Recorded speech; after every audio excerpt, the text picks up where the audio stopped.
Hello and welcome to Music Rewind, a podcast where we look to tell the stories behind our favorite albums.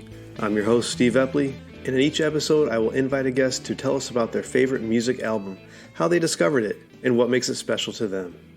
Joining me today is a friend of the show and lifelong music fanatic, Luke Bouris. Luke is a guitar player himself, a friend of previous guest Alan Ziegler, and a lifelong collector of vinyl and CDs.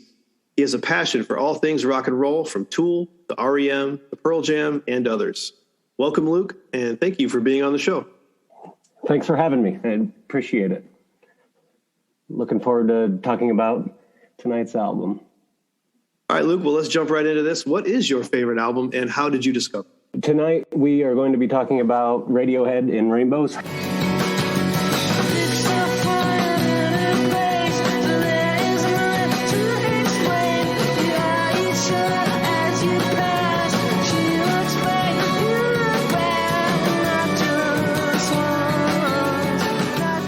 I discovered Radiohead, I guess, by listening to one of my good buddies, his brother. He used to play acoustic guitar in his grandpa's den, and he'd play all the old Radiohead from the Benz era, and I kind of fell in love with the music from there, started buying the CDs, all of that good stuff, and later on in life started collecting vinyl, but that's when my love for Radiohead really began, so OK Computer was a big part of my childhood. OK Computer was my intro into Radiohead.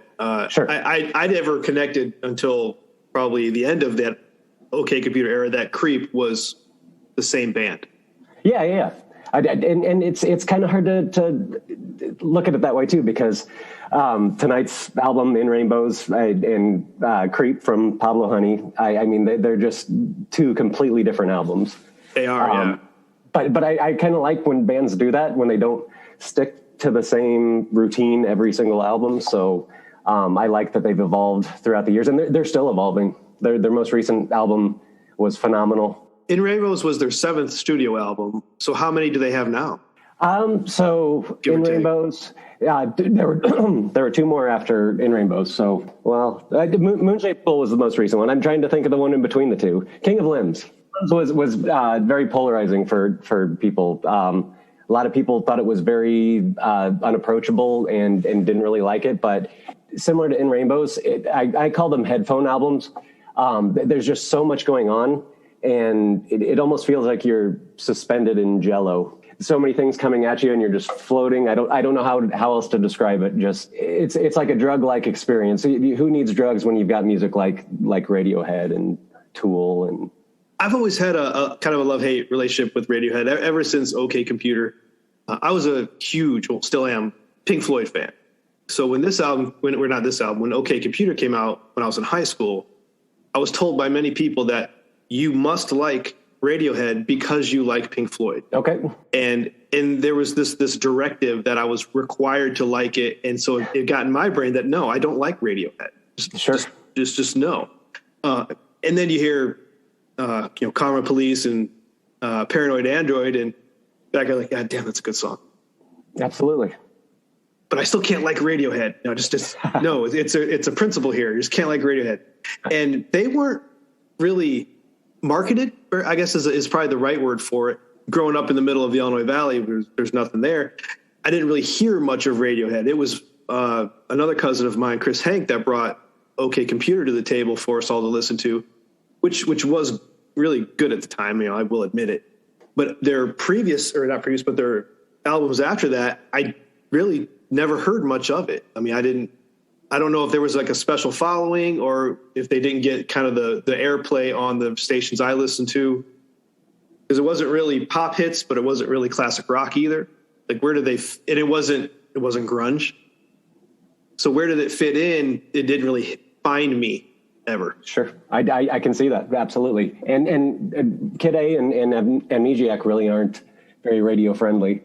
There are a couple songs on there that were singles that eventually did make it to the radio. But like you said, I don't think they got as much airplay as, say, Karma Police or Paranoid Android. So, but they've got a following. I mean, Radiohead has some devoted followers. Yes, picking apart piece by piece. Back to King of Limbs. The final song on King of Limbs is called Separator. And the fans said, oh, Separator, that must mean there's going to be a part 2 of King of Limbs. You know, they've got these wild theories. At one point, someone said you have to press play on OK Computer and In Rainbows at the same time, and they play simultaneously over the top of each other. And if you listen to it, check it out on YouTube sometime if you get bored. There are some weird moments where it's like, wow, that was really cool when those two things happen together, but I don't buy into the whole, they purposefully made those two albums to be played over the top of each other. So, and speaking of Pink Floyd, they had the same kind of thing going on. Oh, definitely. Yeah, I dove down that rabbit hole many a time. Yeah. Yes, I've watched Dark Side of the Moon, or Dark Side of Oz, I guess, played over the top of Wizard of Oz. You know, how does this album flow to you? Do you listen to straight through, or do you kind of pick out tracks and skip a couple others? How do you like to listen to it?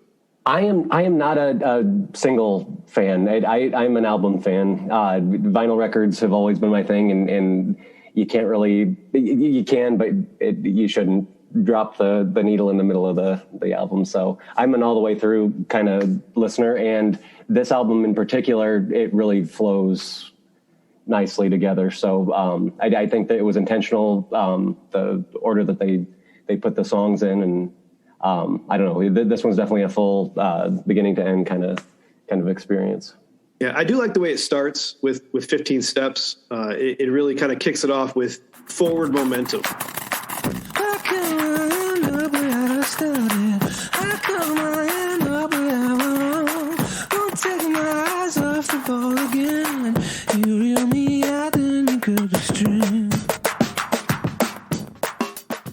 Which is a trend through many of the songs in the album. Yeah, absolutely. And the 15 step is just an awesome opener. It's fantastic. The bass line is infectious. I don't know. Bass is very important to me. A lot of bands don't give their bass players enough of the soundscape, I guess. Is that a good way to put it?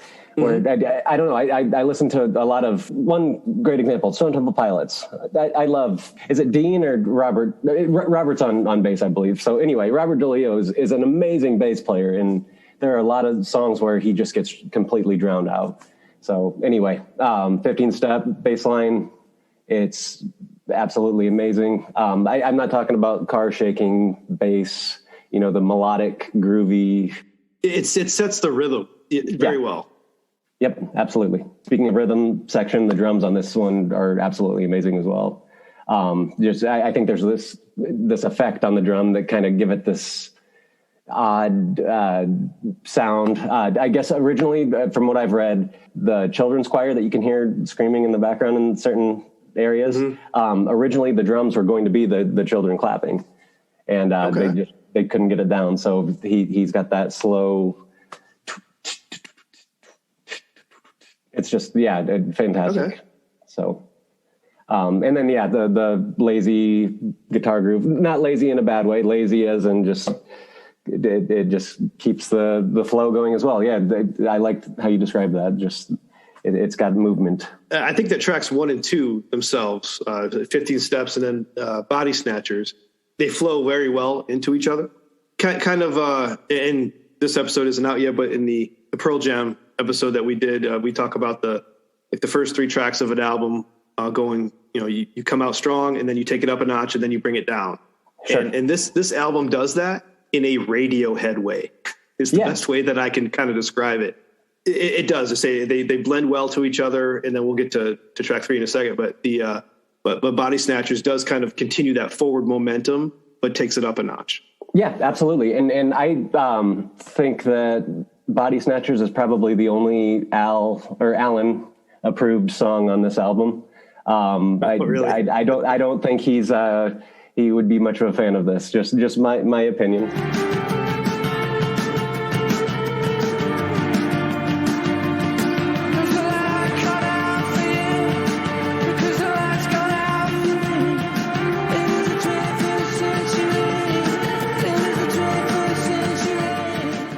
Yeah, Body Snatchers is amazing. It's one of the more straightforward rock songs on the album, but like you said, it's still got those Radiohead touches to it. And it has all these sounds that shouldn't work. Yeah. But somehow they do.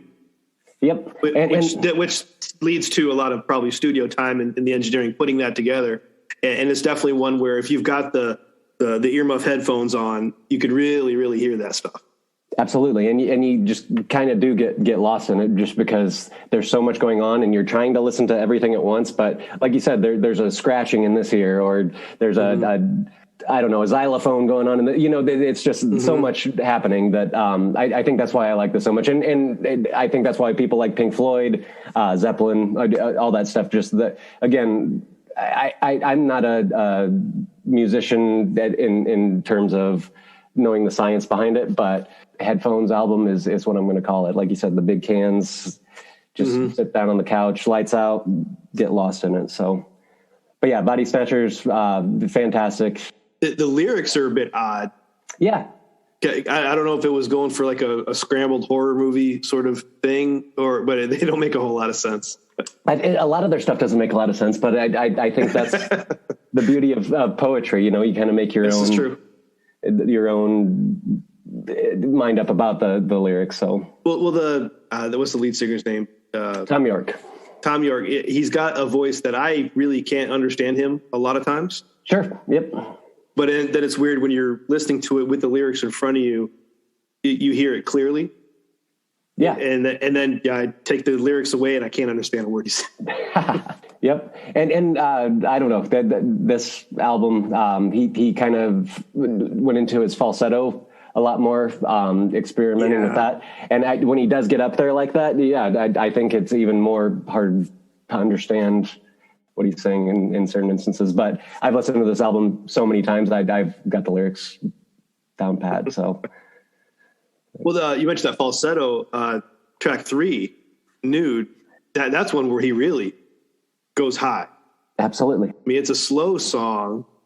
I mean, when you say take it down a notch, they go way down slow here, and it feels like a very intimate and sentimental song to him or whoever wrote it. I don't know who wrote the actual songs and lyrics, but you definitely get that feeling from this one.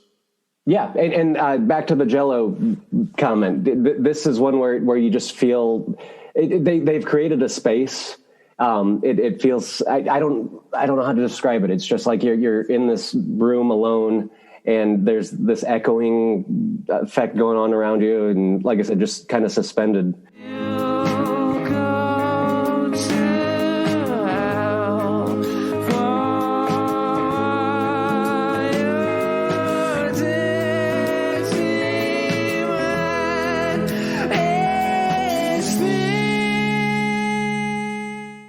I don't know. I really dig this one. And then back to the layers comment that we had earlier. This single on iTunes was sold as stems. So they gave you MP3s of each individual bleep and bloop and falsetto, the background noises, all of that good stuff. You could listen to each of those individually. And the band actually encouraged people to create their own mix of the song. That's cool. Yeah, I thought that was very neat. Well, on that note, that you brought up the downloading of it, this album was kind of free to download. It changed the distribution game. Absolutely. From my research on it, where instead of they had just come out of their contract with EMI, so they were free to do whatever the hell they want. Yep. And through their recording process, someone had the idea, well, let's just put this out there for everyone to download, and then they can pay us what they want, which is a pretty crazy idea. Yep. When you said it was free, I don't think that was the intention, but apparently most people downloaded it for free. But I'm hoping that those people that did, which I was one of the people that did download it for free, but I own this album on vinyl. I own it on CD. So I was downloading it with the intention of purchasing the album in the future. From my research limited research that I did on it, about 60% of the people downloaded it for free as far as the first week. There you go. But with the average payment being around $6. Okay. But they said they made more off this album than all their other previous albums, just because they cut out so much of the studio and the middleman. There you go. Yep. See, I don't know. Just you would think that 60% free downloads would equal a bad situation. But yeah, as you just suggested, if you take all that out, but it was the right band at the right time because they were financially stable enough to do that. Yes. They had the name recognition to do that, to just say, hey, here's an album. And they had that devoted following that would download it and would give money to do it. Whereas if this was album 1 or 2, they may not have had that ability to do that. Yep. So it was actually quite polarizing in the music community. Of some people said this is the future. Some people said you're screwing everybody else because you're going to set a bad precedent, and younger artists are not going to be able to get there. You guys are rich already. Yeah. Yep. And I could absolutely see both sides to the story, but I don't think that was their intention to screw the little guy. But I don't know. That is neat how they encourage people to make their own mixes, though. That's really fascinating. Yeah. Yep. And there was another one off the album that they did that too. It might be later on as we get down the list. I have an idea of which one it is, but yes. Yep.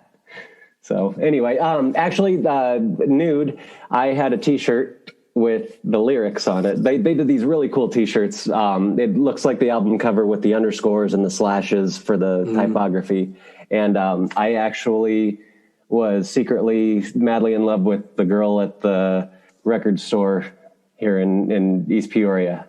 And I gave it to her because it was too small for me. Aww. Never had the guts to ask her out. To this day, probably still regret that, but maybe she's listening. There you go.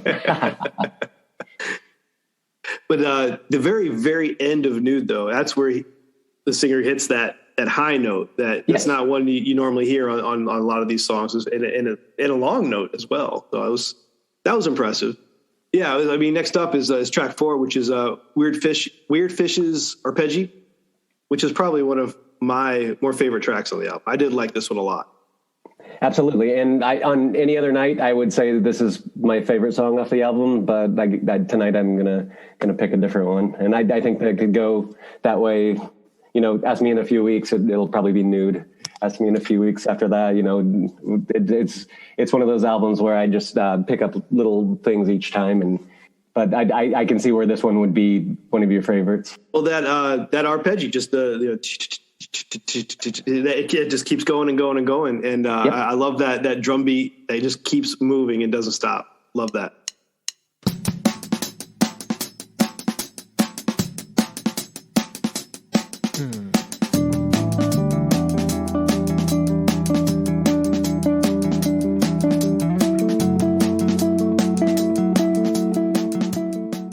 Absolutely. And that's the other thing. It builds as it goes. So, arpeggio, they've got the notes of a chord played in succession, but they bring in multiple instruments. So after each line in the verse, they introduce a new instrument. I don't know if you got that when you were listening, but I did hear that. Yeah.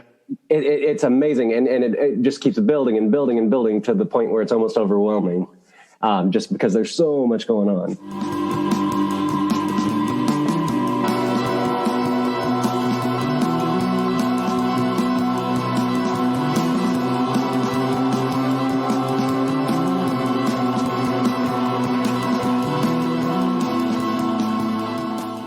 There's a good YouTube video out there of them doing some of the songs on this album from an In Basement, it's called.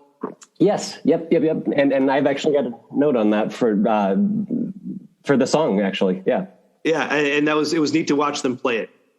Yes. I've never seen Radiohead live. I liked, especially these older albums that I have not listened to before. Sure. Some of the other ones we've done, I've done Pearl Jam and Metallica and stuff that seen it many times. This one was new to me. So I wanted to see them play it if I can. And it was really neat to see them do that, building layers all in a circle. It was pretty cool. Yes, absolutely. And that From the Basement is actually Nigel Godrich. He's a producer, which, as you suggested earlier, the production on this album is amazing. And I don't know if they would have as much layerage or I don't even know if that's a word, but I think he's kind of the mastermind behind getting all of that to work together. So, but anyway, his show From the Basement, he he's had the White Stripes, Beck, PJ Harvey, Andrew Bird, Queens of the Stone Age. He gets all these big bands to come in and do that. It's in a basement. They just sit there and the camera angling to each of the artists in the band. And as you said, it's just a neat experience to watch them putting all that together. So yeah, I recommend anybody listening to this to check that out on YouTube. That's a great video to watch. Absolutely. Yeah, and I'm going to go back to one of your comments earlier that the flowing of the album, the movement, this song being called Weird Fishes, and I think the lyrics kind of allude to this as well. It just feels like you're floating down a river. It just keeps going and going and going. Yeah, it's another one I don't really know what it's about, but it just sounds really cool. Yes. It's the best way to say it. Absolutely. I can see why you said that's your favorite, and I agree with you. If anyone listening wants to check it out, go see the From the Basement. Track 5 is one called All I Need, and it's another slow one, but it starts slow and it's got a gradual build up. Yeah, which is kind of a theme on this album. The gradual build up. Absolutely, and yeah, it just layers. So again, I'm going to keep repeating that. I think if I had one word to describe this album, it would be layered. I think this is another one where the embellishments really kind of complete the song too. Just the little chimes and the bells that are coming at you from all angles. And if you got the headphones on, again, left side, you're hearing one, right side, you're hearing one, then it's perfectly centered. It's just an all encompassing experience. I'm in the middle of your picture, lying in the rain.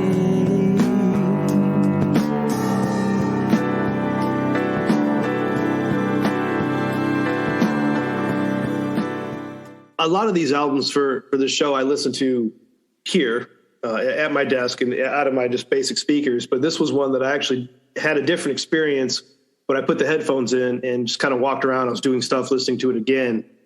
And this is one of those songs that first time through, kind of boring to me.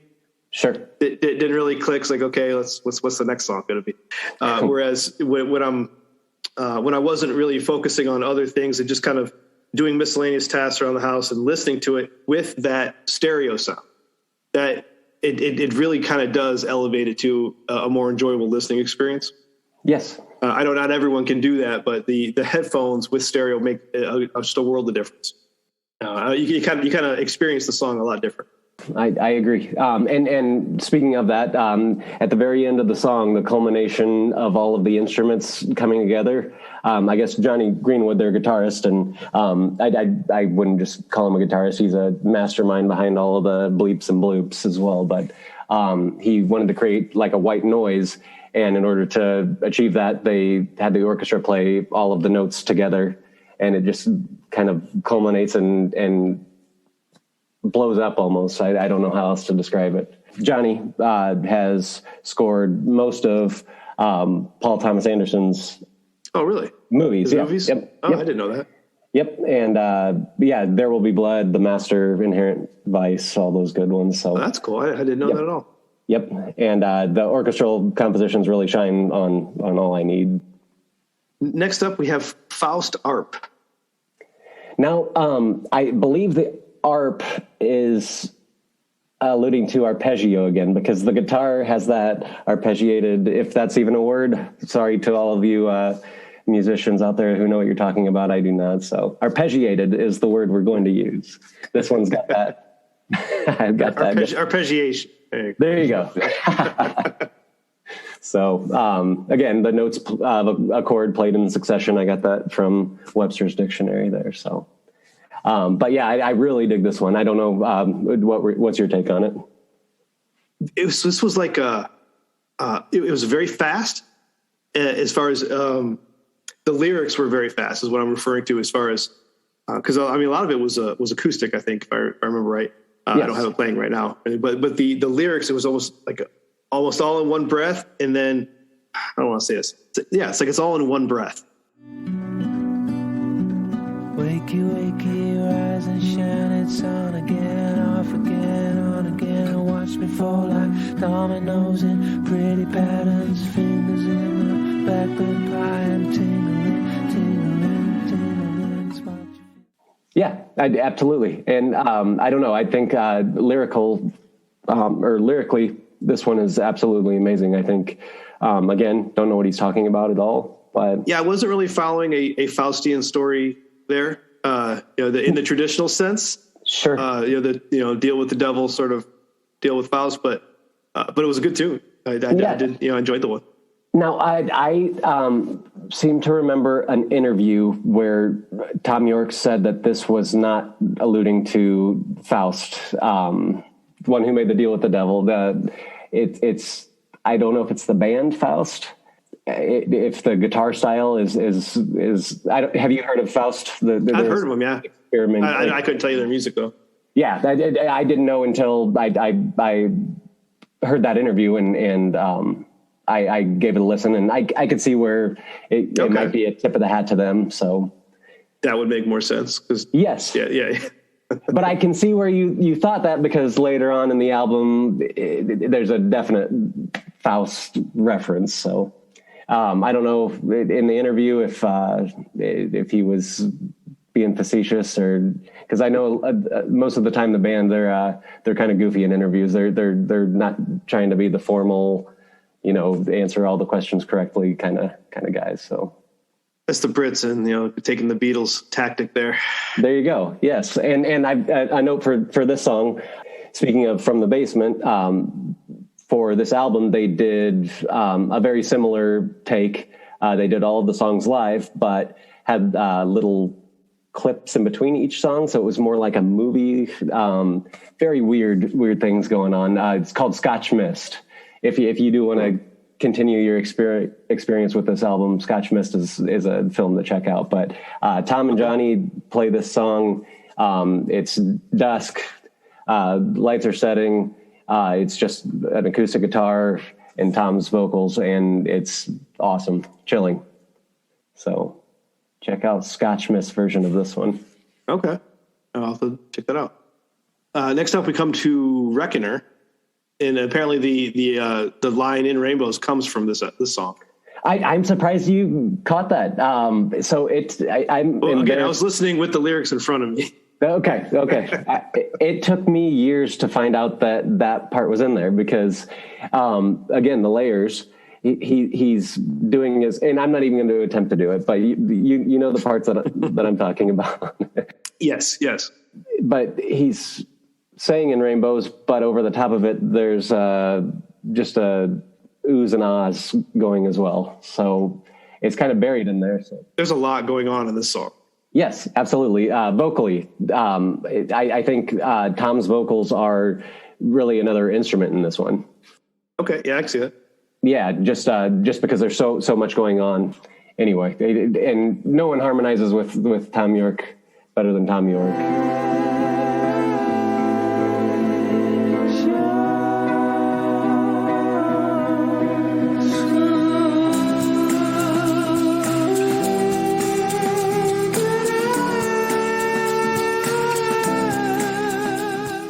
This song it pulls you into a lull for about 3 minutes, and then it picks back up, and you almost didn't even realize how slow it had gotten. Yeah. Yep. I can see that. And I thought that was kind of cool. Yep. And Johnny's orchestration again really shines here. I don't know. Lull is a good way to put it. And actually Radiohead wrote a song called Lull as well. Side note. Yes. But I don't know. I get lost in this one. It's probably my favorite from the album. So that's okay. That's the one I was referring to earlier. Yeah, this is just, and maybe not just this album. This might be pinnacle Radiohead for me. This may be my favorite track from them, from all of their albums. So anyway, I don't know. That's probably a polarizing statement as well, but to each their own, right? Yeah, if I had to go with that statement, I'll go cliche with Paranoid Android, but I'm not the super fan of Radiohead. I don't know their catalog. I might have to dive into it more and pick up Kid A after this. Yeah. Yep, absolutely. And fun fact, a couple weeks ago they re-released Kid A and Amnesiac as a package deal. Okay. And all of the B-sides from the two albums were released as a third disc. So if you are looking for it, you can get all three of those albums for a pretty good price digitally. So I picked it up, and I one of the few bands where I actively seek all of their B-sides as well. That's also a trend on this show, where the people that are bringing these albums to the table, they have a desire to find those hidden ones that didn't make it for whatever reason, but are usually pretty damn good on their own.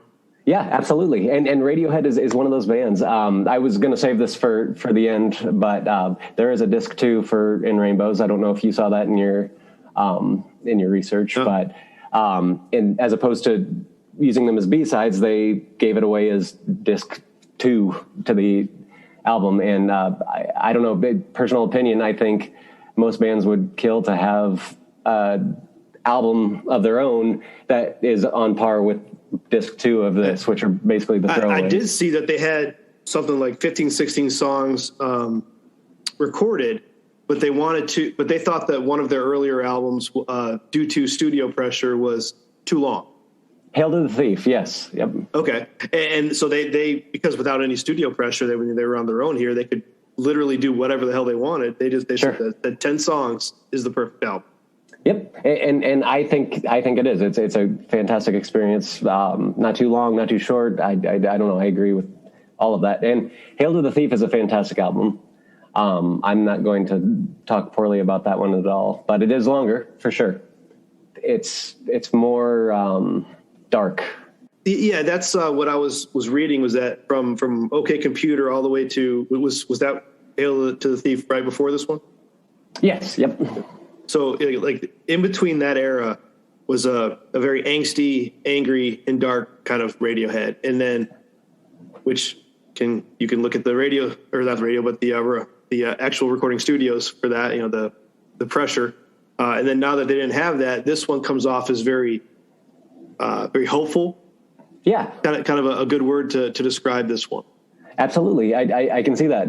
It's not as political because they did get down in there, but George W. was president, and I think I think that's what the title of the album actually alludes to, Hail to the Thief. I'm sure President Bush was concerned what Radiohead thought. Oh yeah, absolutely.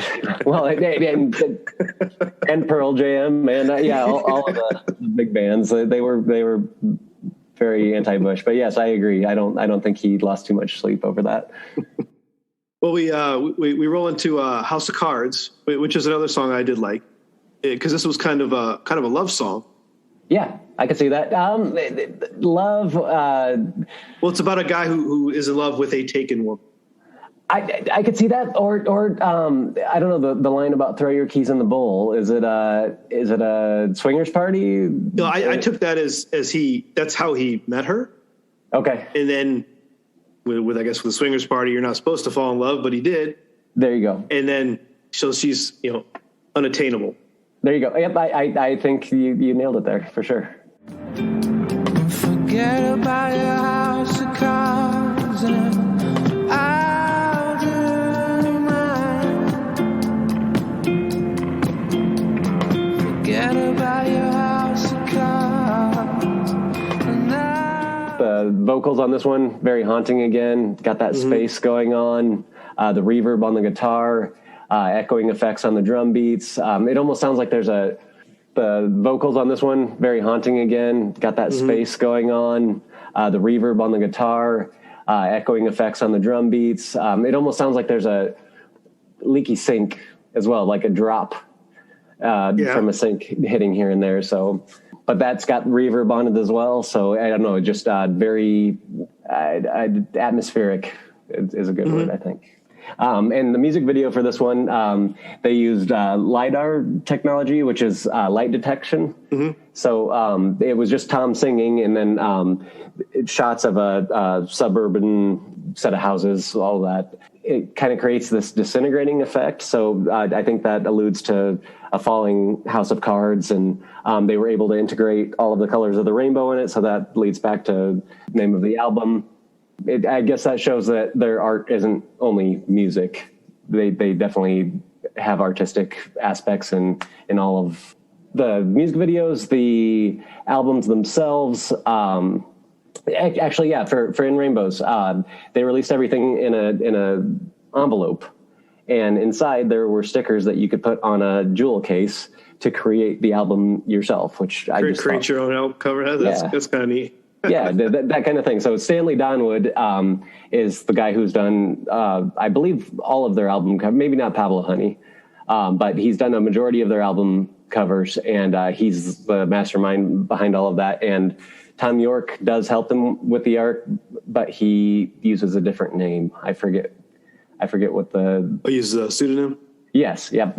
So anyway, the two of them, they come up with the concepts behind all of the videos and the art and such. Well, and say my limited knowledge of Radiohead, it kind of always goes back to OK Computer. And I know that Paranoid Android had that fantastic video, but it was, and I could be completely wrong here, but the story that I was told was that they gave that artist the music only and said, create a video for this long ass song without any lyrics.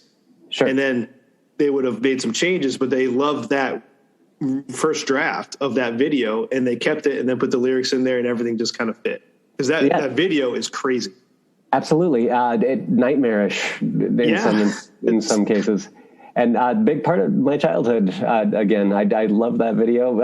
Almost got a Beavis and Butthead type art style to it. But yeah, I love that music video. Next up, we have Jigsaw falling into place. And this brings it back to those forward motion, arpeggio songs. But this one, if not Weird Fishes, this would be my other kind of favorite on the album. I liked this one a lot. Yep, absolutely. I don't have much to say about this song. It's another almost perfect song in my opinion. Perfectly layered. It builds as it progresses.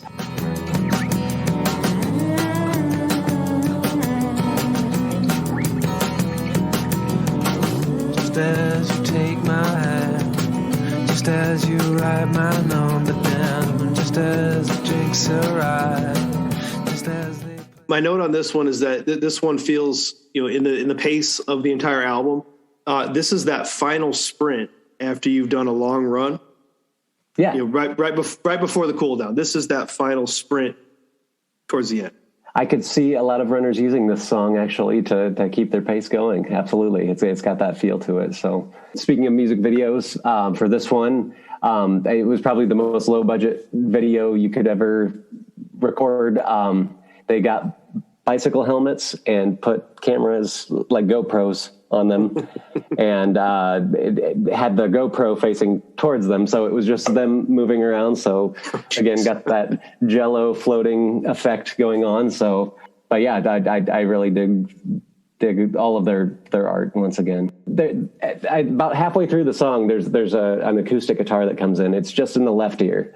And it just gives me chills every single time. And then 30 seconds later, there's another acoustic guitar that comes in on your right ear, and it's got a different set of chords going on, but again, just layered masterpiece for sure.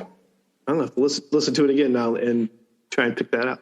Yeah, absolutely. I'm trying to remember where that acoustic guitar just subtle in the left ear, because again, there's so much going on, but there's just this little subtle acoustic guitar that comes in, and then all of a sudden right side there's another one. It's just amazing.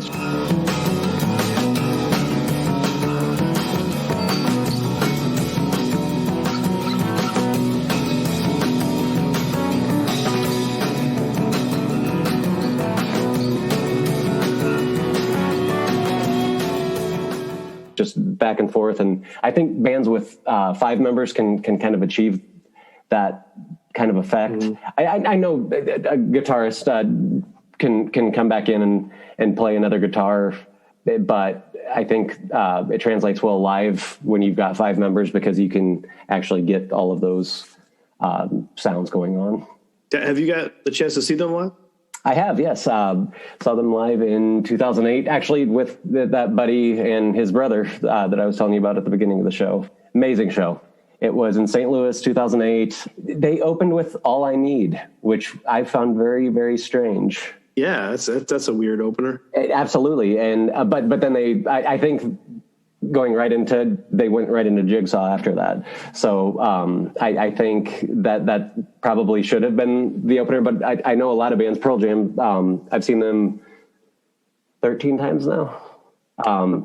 They like to open with slow burners and then go right into a big banger, knock your socks off. So I think that's what they were trying to do here as well. So all I need into Jigsaw falling into place, which that was pretty neat. But I was singing. I was younger at the time, had a few alcoholic beverages, and I was singing along. And at the end of the concert, the guys that were behind us, one of them confronted me. He said, "Dude, you've got a great voice, but I came to see Tom sing. So next time, just kind of keep it down." I was like, "Oh, this is a concert."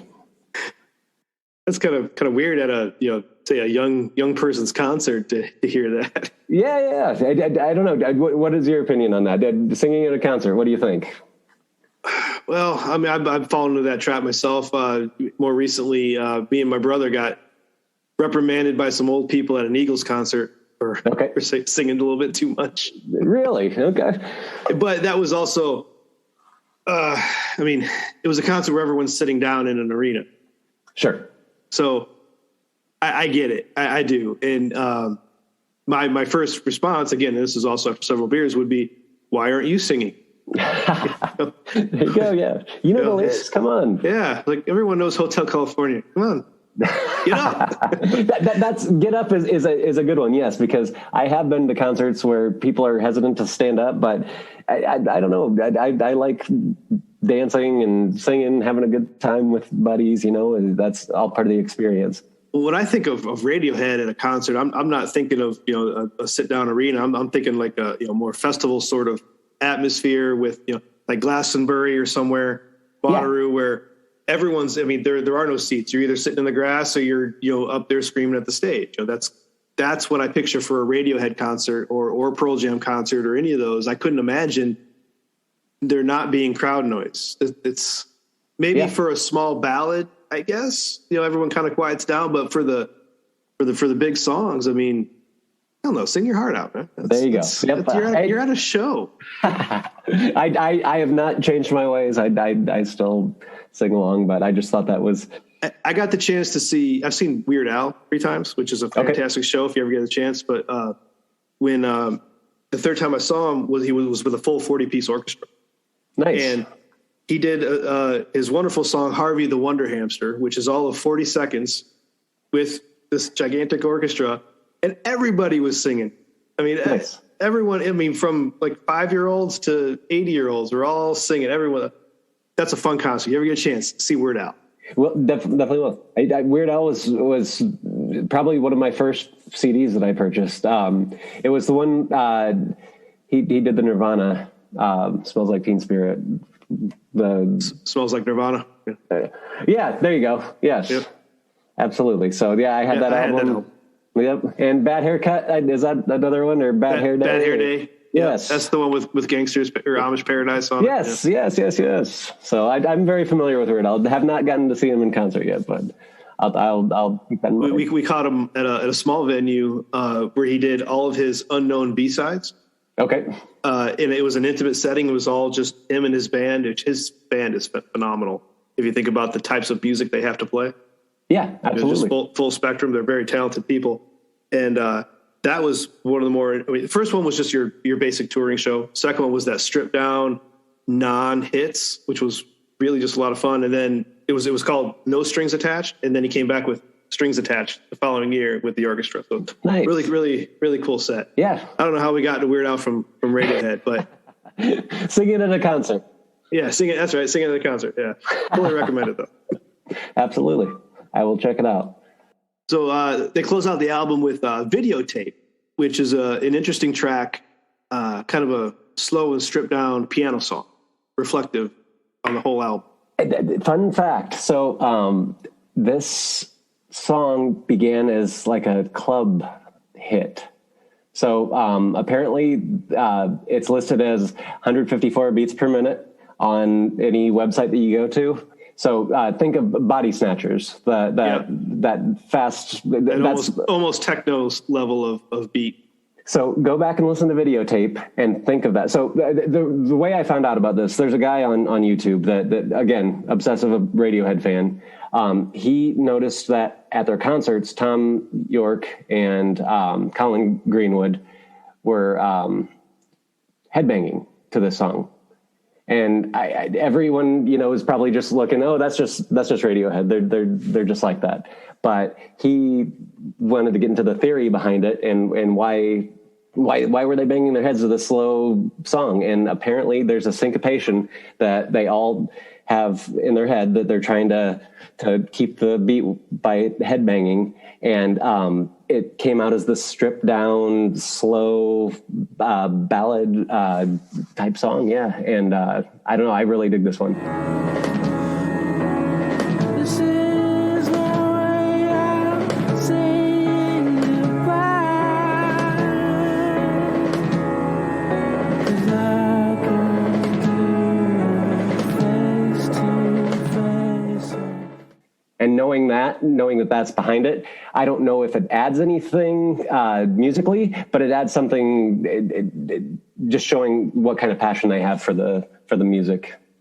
Yeah, I mean, it definitely adds another layer to the song as far as it could be that or this, because this version, and I don't know if the fast version would have it, but this one's got that like weird drum track on it. Do the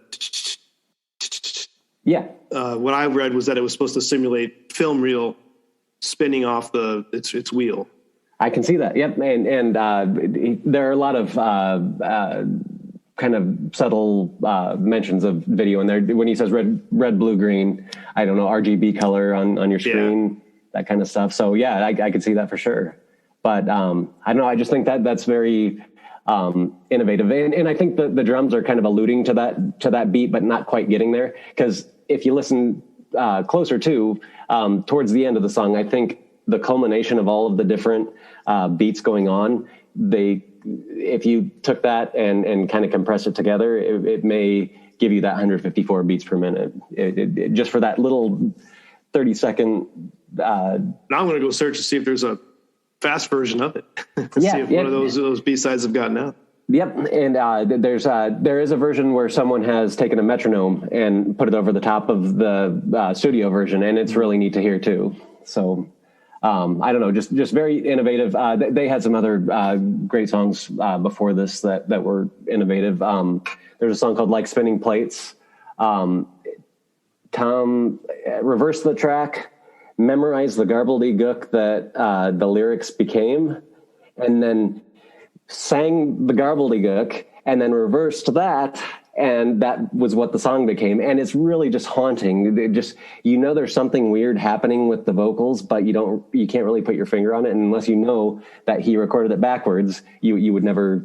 That's some weird Pink Floyd Twin Peaks sort of thing there. Yeah, absolutely. Absolutely. And then I don't know if you've heard Pyramid Song, just time signatures. I don't know how he can do that. And same with videotape, trying to keep that beat in his head, but just and to be able to play the piano or guitar or whatever instrument and keep that beat in your head. It's just, I don't know, just really, it takes a lot of talent. And again, to the average listener, they may not even think twice about it. They may just think it's a nice little slow ditty I like albums that I have to listen to, several times over to kind of not get it, but just to discover little bits here and there. Sure. There's great things about a hardcore rock album that knocks your socks off, but then there's also great things about a deep album that does take many more listens to really appreciate all of the little stuff that they've not hidden in there, but just kind of all the little stuff that went into making it what it is. Yeah. Yep. Absolutely. And I like the word hidden, because there are a lot of hidden things on this album. And I think that every listen, you can pick something else out that you didn't hear previously. And We both got these Apple earbuds in. I know yours are probably more high tech than mine. Mine are still wired, but I can hear different things through this than, say, my Audio Technica cans.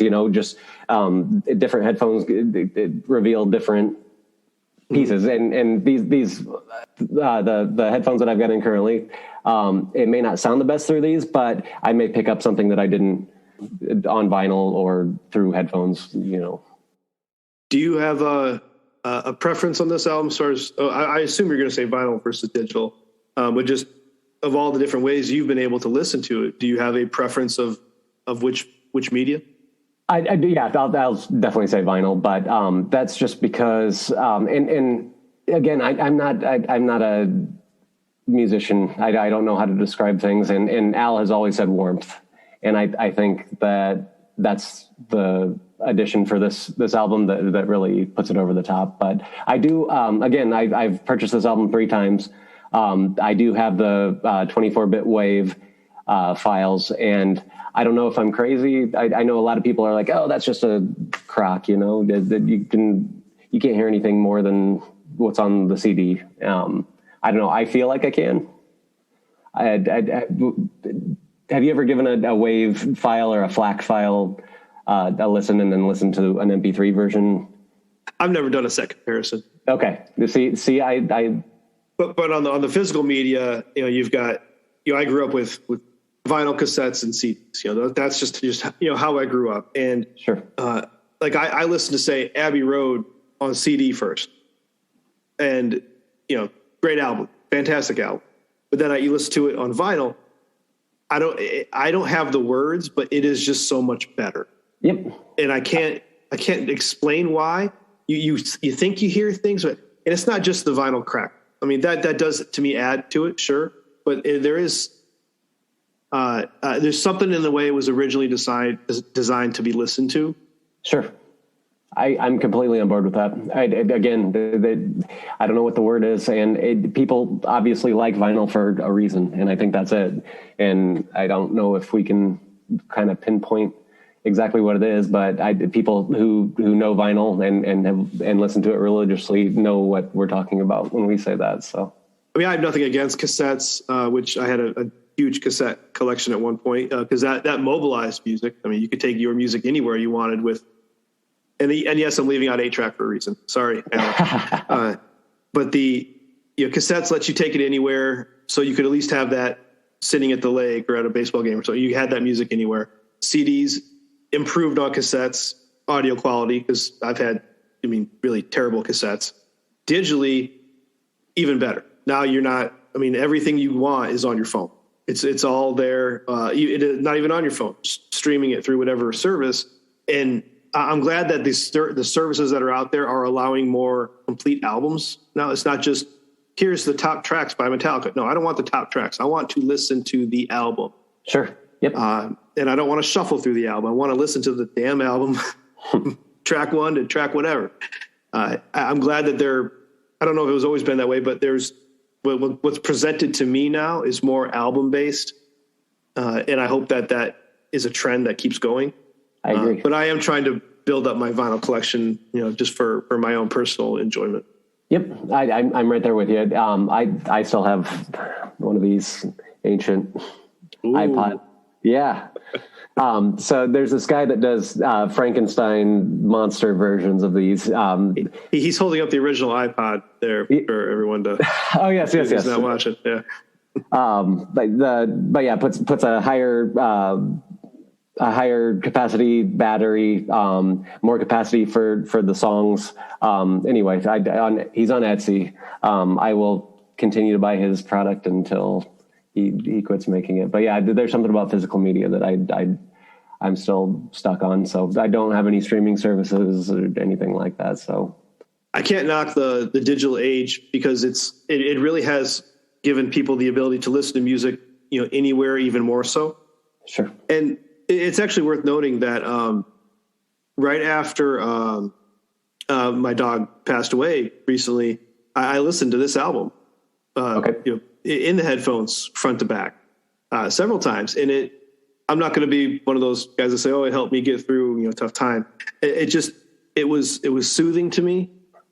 And as I was, helping my family during that time, this was a very close personal dog to our lives. So it hit everybody hard, but this album was a nice listen right after that. And I appreciate, you bringing that album to the table. There you go. Well, I'm happy to hear that for sure. And this album has gotten me through many good times, bad times, all in between too. So, but yeah, I'm glad it could help you out there for sure. So Luke, In Rainbows made your top spot. What albums made your short list? Oh man. Yeah. In Rainbows, again, 3 weeks from now, it may be something else. So, other albums I considered, Pearl Jam, Riot Act, Is My Love. That was my intro to them. Obviously I knew all the radio hits, but when I really fell in love with them. So which songs are off Riot Act? I Am Mine was the main single, I believe, but, I just, something about that album. It's another one that you've got to listen to front to back.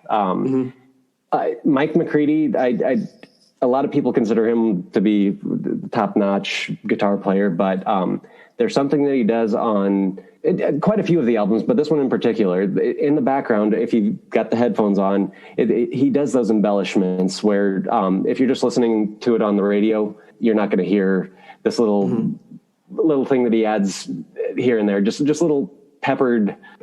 I don't even know if it's technical guitar playing, but it's just additional little things that just put it over the top for me. So, but again, ask me later. It may be versus like your buddy that was on earlier. So anyway, Queens of the Stone Age, Songs for the Deaf, The National, Boxer, Soundgarden, Super Unknown, Built to Spill, probably You in Reverse at this point in time. I don't know. Tool, Lateralis, REM, Life's Rich Pageant. I could go on for days. Blind Melon, first album. Ooh, there you go. Love Blind Melon. That's another band that I think is very underrated. I agree. And it's a shame Shannon Moon was taken from us, but absolutely. That's a band that more people should listen to. Oh yeah. Their first Soup was fantastic as well. And the album they released after he passed. All three of those albums are stellar. So I don't know, John Frusciante, guitarist for the Chili Peppers. He's got a lot of solo stuff. There's one called The Empyrean. Anyone who wants to listen to another Headphones album, that's one of them for sure. So, Chili Peppers guitarist. Is that the guitarist that was like lost for many years? Yeah. He was, okay. So he was on Mother's Milk and, Blood Sugar Sex Magic, then, had a heroin issue. So Dave Navarro took over after that, when John went to rehab. And then John Frusciante came back for Californication and By the Way and Stadium Arcadium. And then his buddy Josh Klinghoffer did their last two albums, and now John is back, and apparently they have an album in the can, and it's ready to be released any day now. So I'm looking forward to that one for sure. I don't know, I can go on for Stone Temple Pilots, Core, Modest Mouse, Lonesome Crowded West, Nine Inch Nails. It's definitely a wide swath of options there. And here's another thing. So I don't know what time we're at here. I'm sure we should wrap up soon. I don't want to bore people, but I made a note saying that I wanted to ask you a question. If you thought that music was as powerful to you today as it was when you were younger, I'm talking when you're at work, all you can think about is getting in your car to listen to that album again. When you say music today, to me, do you mean like the music that's being created today? Yeah, and have you not just necessarily created today, but when was the last time you had that feeling like you were like, oh man, my foot's tapped, I gotta go listen to that song. It's just an infectious earwig that I've gotta hear. Up until I started this podcast, I would say not really. Okay. I kind of hit a low point as far as music. Modern music right now just isn't grabbing me. Sure. And that's why I wanted to hear what other people listen to. I've discovered many new albums that I haven't listened to all the way through before or at all on this particular podcast. Band on the Run, Lauryn Hill, Van Halen, DMX. I mean, things that are just outside of my comfort zone too. Sure. And I'll put Radiohead in there too. I hadn't really dove into Radiohead. A previous episode that is going to go live soon, Pearl Jam. I had heard Daughter, I'd heard Dissident, but I hadn't listened to that whole album. The whole album was fantastic. Yes. So its music is on a huge upswing for me, but it's through a lens of the past. Sure. Which I am perfectly okay with, because there's a lot of music out there that I personally missed. One that I keep going back to now is still Band on the Run that Alan brought to the table. Sure. You talk about something that I had never, ever listened to, Band on the Run. I mean, that was just the Paul McCartney single, right? I didn't give two shits about that album. It's really good. And there's a great story behind it. And then the Alan story adds to it. So, coming up after this recording, I've got a couple that I had never listened to, which is just Kiss, Destroyer, Sunny Day Real Estate, Diary. Those are two albums I had never listened to before. And also Alabama Shakes, Sound and Color, which when you talk about engineering and one of the most beautifully put together albums I've ever heard, check that one out. Okay. See, I just heard the song. That one with the earmuff headphones, that will blow your mind. Okay. Good to know. Yeah, that's I really recommend that one. And then Alan has convinced me to take part in this, so I will be bringing an album to the table to close out season 1. Okay. It'll be an album that's special to me. I know what it is. Alan knows what it is, but we'll get to that. But again, I am okay discovering new music through the lens of the past, because there's just so much out there that I missed. And then and also through that, I've listened to a couple more Wings albums. I've listened to a couple more Pearl Jam albums. I've listened to another DMX album. So I'm re-looking at a lot of these artists from the past. That's awesome. Yep. That's when I made that note, I was feeling kind of down, because I was really thinking about it. I was like, when was the last time I was really impressed with an album? And I tried to make a list and came up with a few, but just really didn't have any of that passionate. If I had to say the last time I was thoroughly impressed with an album was My Chemical Romance, Black Parade. Okay. And what year was that? I want to say 05, 06. Okay. So it's been some time for you. Oh yeah. That's not the album I'm bringing in, but I considered it. It's okay. Really, really good. And not something I expected out of just, some emo pop punk kind of guys. It's an album with a lot of influences from The Wall and several others. And it's a concept album about death that is fantastic. All right. I'll give that one a shot as well. But yeah, I just, it was a good question to ponder. And that was an excellent question. Yeah. Yeah. Recently, I have gotten into an artist that I can't get enough of. And it was just I'd say about a week ago when I was doing research for In Rainbows. Tom York was actually on one of her albums, PJ Harvey. I am completely hooked on her music now. So I kind of scratched that question, because I kind of got over what that slump, because right now I'm just thinking, okay, when can I get back and start listening to her stuff again? And actually, I take that back. So in the lens of rock music, that's kind of what I was thinking, because we've been talking rock music. But in my more recent adult years, I've really discovered jazz a lot more. Okay. Specifically New Orleans trad jazz, and I got married down there. Love the city, love the music, love the people there. We even considered moving there. It's really a special place to my wife and I. And I have several vinyl of various legends. You got the usuals, Sidney Bechet or Louis Armstrong. But then you got, say, the Preservation Hall Jazz Band. There's an album called just Preservation. It's the Preservation Hall Jazz Band with a whole bunch of different guest artists from Del McQuarrie to Trombone Shorty. They were on the Foo Fighters, one of their more recent albums. On Sonic Highways. Yes. They went there and they recorded the one song at the actual Preservation Hall. Nice. And it's a good song. That's a pretty good album, Sonic Highways. I agree. It didn't get enough attention the way they wrote it and the way they created it. That was a pretty cool documentary and HBO series they had on that. But that is a good series. The album Preservation, and all proceeds to the album went to Katrina Fund. Sure. But there's so many different guest artists on that album, all with this amazing brass band doing trad jazz, and they're singing a lot of old standards. Okay. So there's really, really good stuff. Very cool. Well, before we wrap this up, please tell our listeners if you're working on anything or if they can find you or anything you want to pitch. I want to pitch absolutely nothing. I've got no social media presence. I'm sure Al said the same thing. He did actually. Almost, there you almost go. Yep. I'm a loner. Nothing to pitch except go check out PJ Harvey. Like I said, I'm addicted. Her albums, I didn't know how long she had been around, but early 90s stuff. So there you go. That's my pitch. That's my pitch. Go check her out. Songs from the City, Songs from the Sea, I believe, is the album that I'm currently going through, and it's just amazing. And the way I found it was Tom sang one of the songs with her on that album. So okay.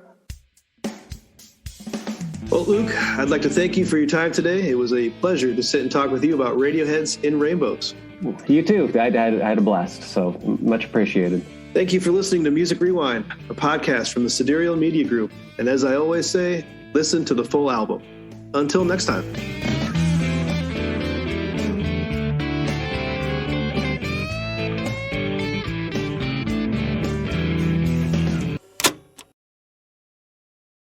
A podcast from the Sidereal Media Group. Back to you, anchors.